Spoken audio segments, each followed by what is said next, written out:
action. Hi, everybody, and welcome to Save World, Make Art. I'm Eugene Clark, and I'm with Mr. Matt Faulkner. Matt, hello. Hello, Eugene. How are you?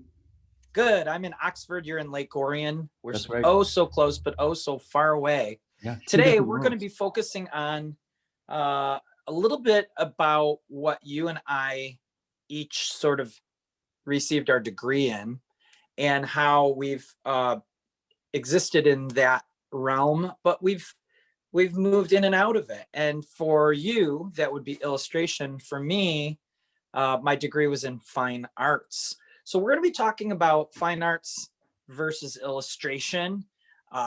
Only the strong will survive. It's the cage battle. Dun, dun. Fine arts versus illustration. I got to interrupt you right there, Eugene. Yeah. I did not get my degree in illustration. Oh, thank you for clarifying. I got my degree in graphic design. Right. And, you know, I remember at the College for Creative Studies as a student, there was a department defined as graphic design, or actually it was called graphic communications. And right. In that department, they had graphic design, illustration, and art direction. Those three were in one heading. Now they're all separate. Yeah, which is the way it should be. And I thought they were all part of the same thing. As a graphic designer at the famous RISD, Rhode Island School of Design, did illustration exist in some way, shape, or form?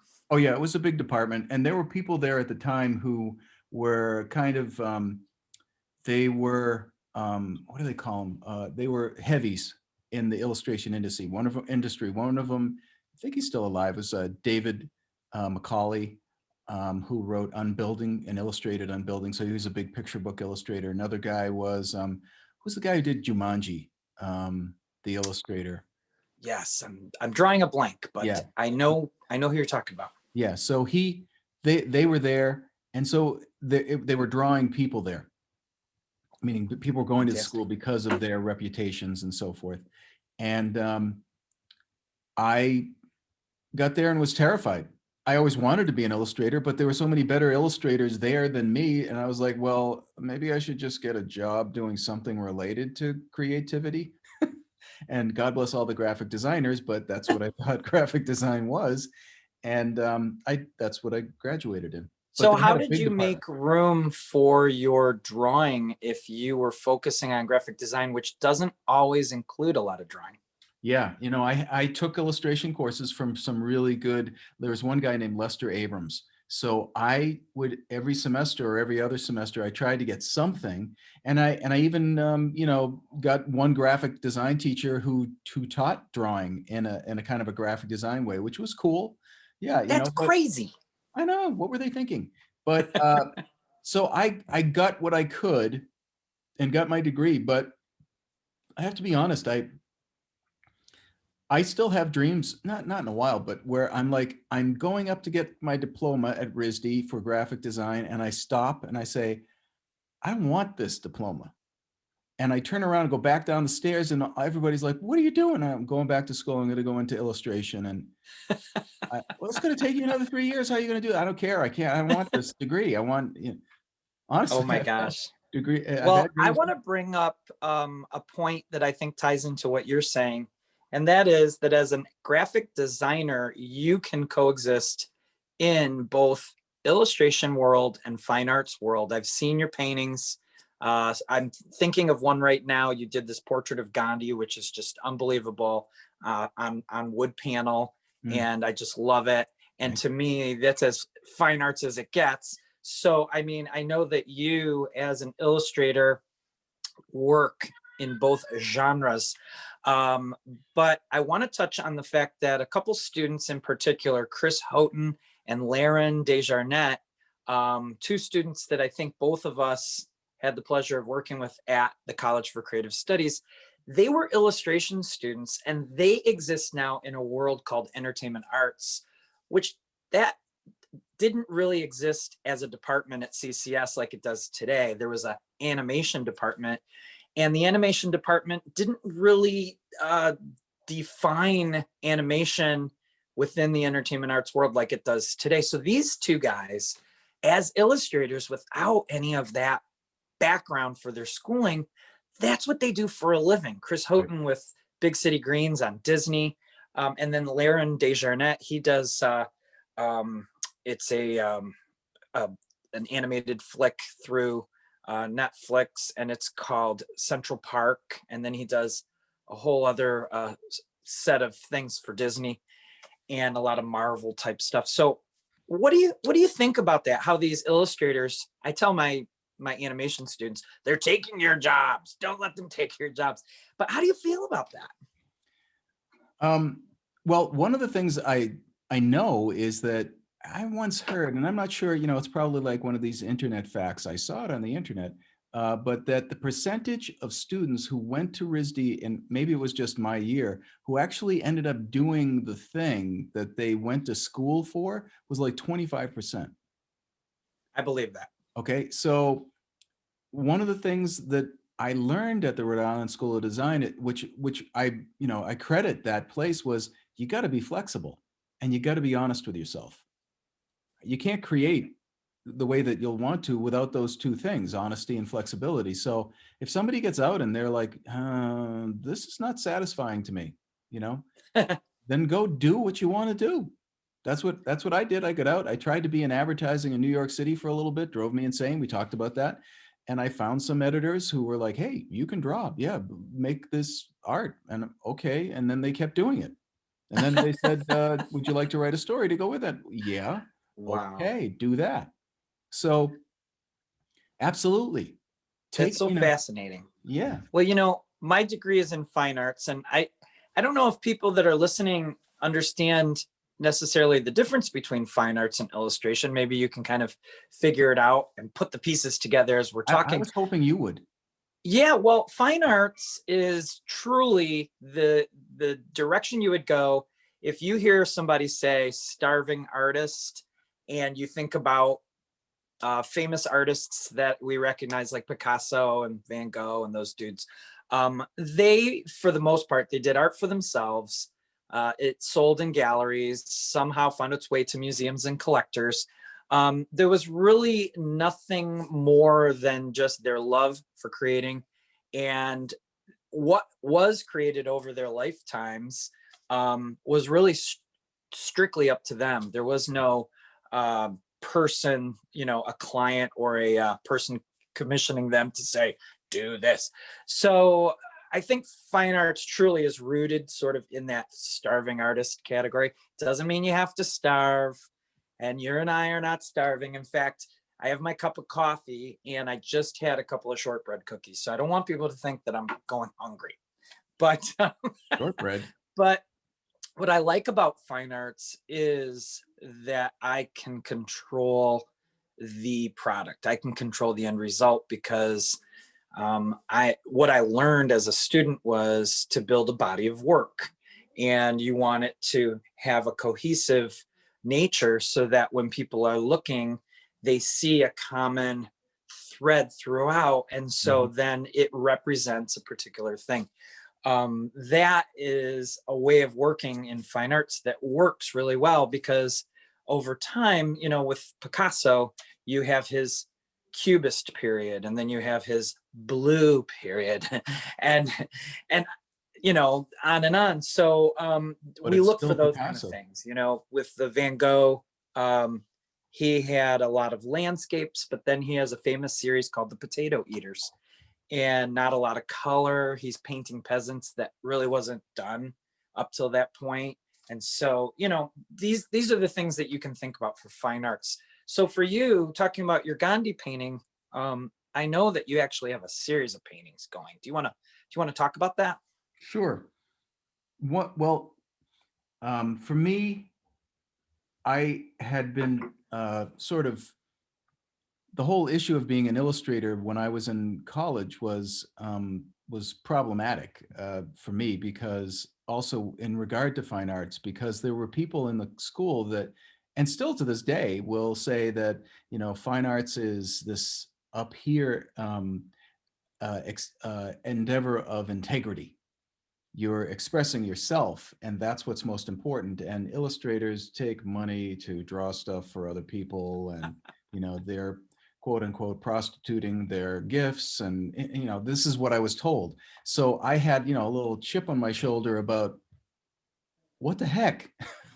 I want to make imagery that's based on what I feel, and I resonate with stories.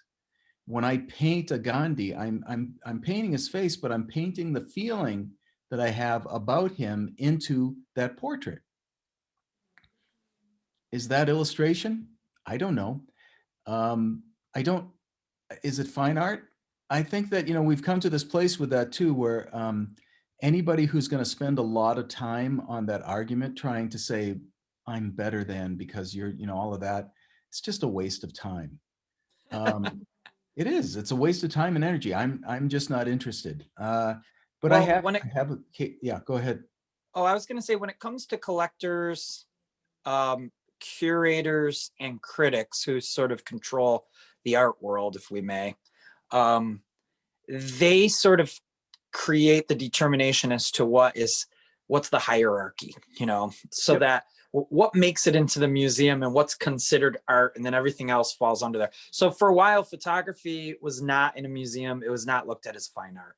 So Mhm. when I was a student, that's when the Detroit Institute of Arts finally opened up a photography gallery. And then we were asked as students to go and look at these particular photo shows, and they were amazing. Like guys like Ansel Adams, who Yep. everybody loves his photography. And up to that point, was not in the museums. But an illustrator that rings a bell in my ear is Norman Rockwell. I had to drive to Chicago just out of art school to go see Norman Rockwell's paintings in the Historical Museum in Chicago, not their art museum. And I enjoyed the show, but I was kicking myself going, why are these not in the museum, the art museum? And so I think 20 years later, Yeah. suddenly the Detroit Institute of Arts is having a Norman Rockwell exhibition, and it blew me away. So what do you think about that? Well, one of the things is, see, I think that there's a lot more that is the same about the two disciplines than is different. And it is the people who are trying to make money off of the difference that like to try to point it out. So one of the things I know too is that, and I would put this next to what you said about that the fine artist doesn't have anybody telling him or her what to do. What I've heard too, though, is that once you get into a gallery, you're a fine artist and a gallery wants to sell your work.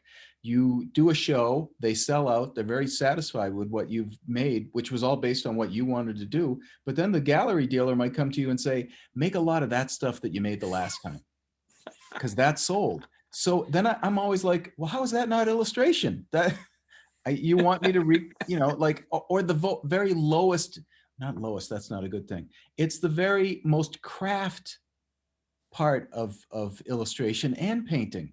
Somebody Right. says, look, we want you to make this thing, please do it this way. There's nothing wrong with that. Nothing at Right. all. So now we're no different than a person that does production pottery, right? Yeah, or makes a cabinet, and that's not bad. I love doing that, because Yeah. it's eye-hand coordination. I might as well be knitting. It's very satisfying. But this again, it's the whole thing of like, well, why do these people create this like one up, one down? Norman Rockwell's not a painter, and now he is. When I look at his work, one of the great Dutch painter Vermeer, Oh, yeah. it's the same process. Norman Rockwell used photographs as a way to create his characters. He did a lot of photography, and he did a lot of these monstrous pencil drawings of the final thing before he did it, which would be the artwork today, by the way. When you look at these pencil, right? Have you seen these Yeah. like 4 foot Oh by my six gosh. foot pencil studies? Well, even the canvases, I was surprised when I got up close to his paintings. You could see the pencil lines underneath on the canvas. That Yeah. was pretty cool. Yeah, I and loved so that. Vermeer is this. That was one of the things too. When I first, I was like, I was teaching at the Creative College for Creative Studies just before the turn of the century. Well, that sounds forever ago. And an article came out in the New York Times that was like is Norman Rockwell an artist. And I was like, they're just trying to sell newspapers, you know? When you look at Vermeer's work, a person who is tremendously celebrated in the artist's community, it's the same thing. Color against color, character, environment, the clothing, the detail, the expressions. How is one venerated and the other not? I think it's just because, well, I mean, that there's a whole history too, isn't there? I mean, when I think about how impressionism turned into, you know, eventually expressionism and post and modernistic and postmodernistic, somebody's selling something. Yeah. And Art that, history books. They're selling art history books. right, and the artwork itself, right? So they've got to make a hierarchy. This is what's best. And Yeah. so, Well, then I guess, auctions came into play and big money, and maybe it started working for that sort of thing. well, if a Van Gogh can go for $30 million, you know, yeah, that's a big chunk of change. Yeah. But to me too, when I think about it, see, I don't know if you must have heard this, like Rockwell was sad because he wanted to be thought of, or he wanted to feel like too, and this also was for another great illustrator, N.C. Wyeth, like a fine artist. Sure. They were both, they No, had, that's the big struggle. I yeah, have a lot of classmates, not just classmates, but former students who started out in illustration. And now I have a friend, his name is Rich Nelson. He graduated with me. He was deep into the illustration world right out of school for a number of years. And then at some point, he made this conscious decision. He's like, I want to be a portrait painter. And he started going to the Scarab Club, organizing the painting sessions with models. And then suddenly he took this big leap of faith, moved his whole family to North Carolina, where there's a big desire and need for portrait paintings, and you can make a living, and he's been there ever since. And it's really cool. And he hasn't done illustration ever since then. He does landscapes and he does portrait paint. It's so cool. And yeah, he's just one of like so many. So Mario Moore is another person who started in and you may have had him as a student too when you were there, I think. But he was in illustration at CCS, and now he is a quote unquote fine arts painter, and his work is being sought after by museums after museums. It's just so cool. I love it. I love seeing it. yeah. I mean, I'm thinking too of a student that I had a long time ago at CCS, a guy named Phil Hilliker, and he just had on Facebook, like within the past couple of years, he was posting these things where he'd made these little discs, these very small paintings on these discs, and he was leaving them around where he lives in a big city, you know, and that was his expression. Like, wow, you're giving those away. And he's like, yeah. But it was also the presentation of the fact that that's one of the aspects of fine art. It's about the whole experience, Right. you know? So it can run the gamut from somebody, and again, this was 60 years ago, can put,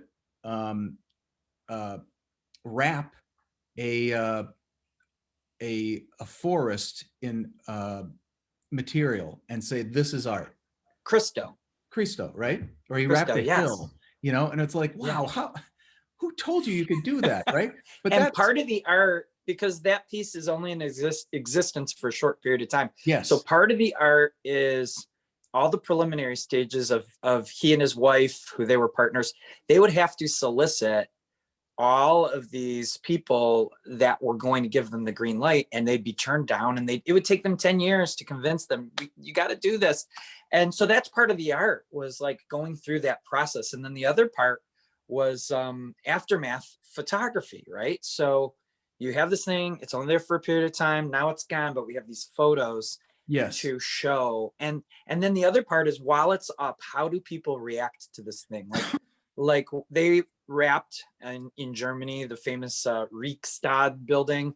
yes, And they said that before they put the material on the building, people walked by and ignored the building. But once there was material on it, they yeah, went up to the building and they touched it oh, what is this? A Yep. building? There's a building here? Yeah, yeah. So it's the experience, and it's, you Yeah. know, the performance. Is it fine art? Is it theater? See, but that's great. You could do that, you know, like uh you know, the another extreme is I know in the early 60s somebody urinated in a bottle and put a crucifix in it and put that in the Brooklyn Museum of Art. And People, they caught holy hell. yeah, people freaked out. Okay. Now, Blasphemy. yeah, now somebody could do that now, but it was already done 60 years ago. So why do it now? You know, Right. at that time, it made this statement that I don't know what statement it made, except, you know, grossed people out, you know, and they wanted to have that conversation. Yes. So to me, all of that is valid. All of it's valid. Yeah, And well, I, as a, we're at a time where you're right. You can do stuff like that and it can be considered even Yoko Ono, because I spent some time at Cranbrook and she had a show there during my time at the school, and so she came in to talk and we got to meet her and listen to her talk about her work, and then we went and saw her exhibition. A lot of her work was typed pieces of paper hanging on a wall that described a piece that was never ever made, because what she wanted you to do was read the words and then imagine what it looked like, and then basically that's the thing. yeah, So there you go. I mean, hey, how cool is that?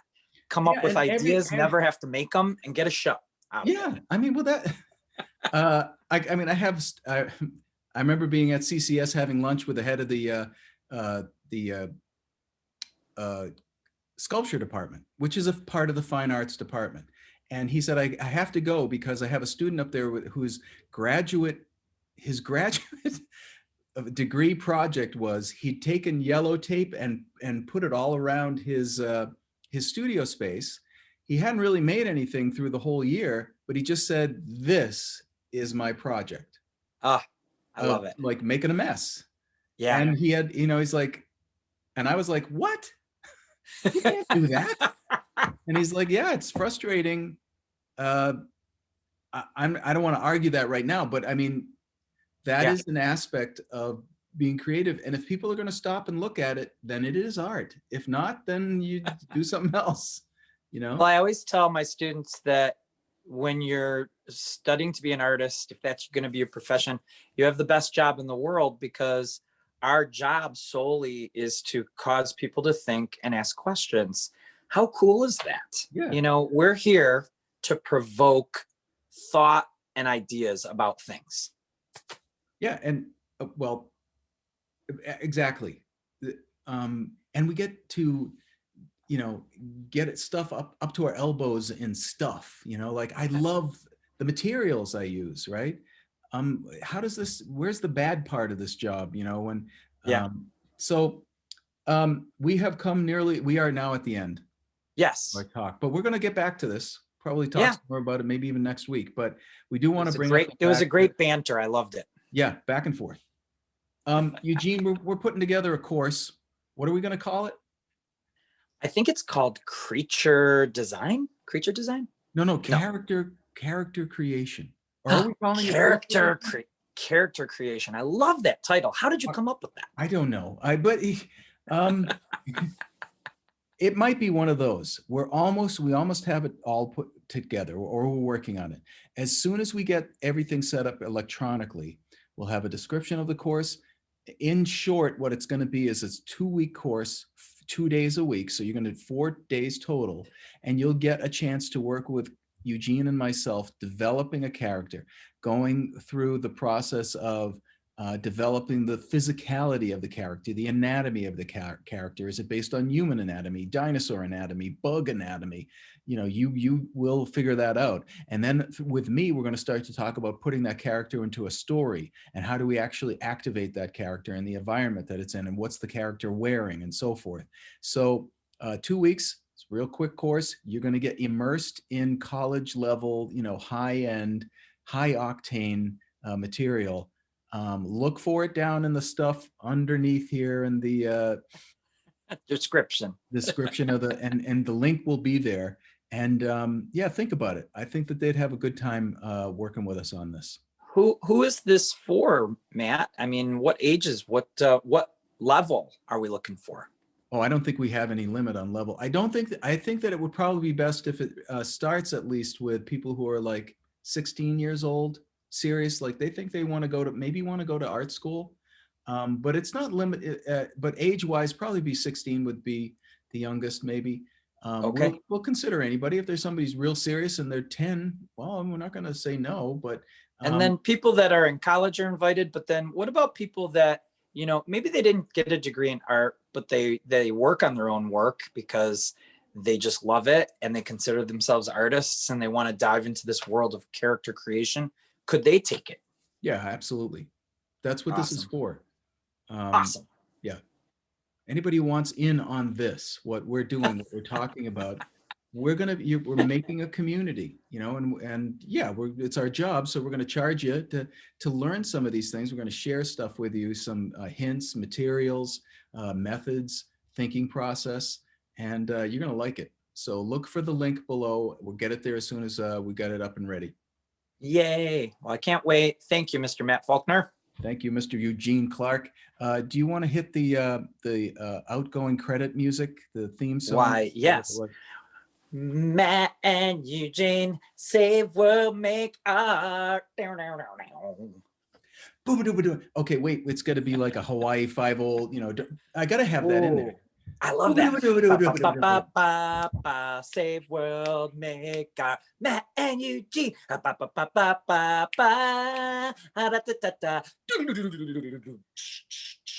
get that hi-hat in there. Okay, we don't own Hawaii 5-0 music, but I don't even know if that's what we were singing. Maybe it was, I don't know, but I like it. We're gonna use it. See you next week, everybody. Awesome. All right. See ya. Adios. And